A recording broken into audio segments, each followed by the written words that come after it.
This is how much you'd need in savings and how much you'd need to be making to buy something like this property as your first investment property. So you would need a whopping $125,023 if you decided to put a smaller deposit, 12%, because that is the sweet spot for where lender's mortgage insurance is not too expensive. And that also consists of your stamp duty, which is just under $39,000, and $3,000 of legal fees and building pest inspection fees. If you wanted to avoid lender's mortgage insurance, you could put down just over $180,000, and that consists of $139,000 of a deposit. Now, this figure here doesn't have to be cash. It can also be equity from a property. Perhaps you're a parent and you want to help your children get into the market. If you have $180,000 of usable equity in your property, you could put that towards the purchase, and they wouldn't need to put down this much money in cash, and they could use the equity from your property as additional security. Moving on to the mortgage repayments, your loan amount and interest rate would be higher if you did put a smaller deposit, and your interest only monthly repayments would be $3,282. If you put down a 20% deposit, your loan amount is lower and your interest rate is lower, so your interest only monthly repayments would be $2,688. My client in this situation decided to put a smaller deposit,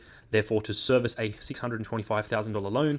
They are single, living at home, have 58 grand in HEX, and have the benchmark living expenses with no other debts. They had to be making $82,000 a year minimum.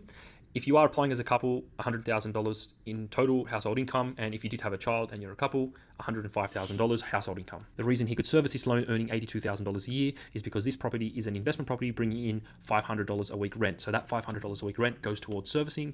Not only that, but he also gets negative gearing benefits from that loan because the interest that's charged on an investment loan is tax deductible. Now, please don't take this as financial advice. This is just a rough breakdown of what you need to be making and how much you need in savings.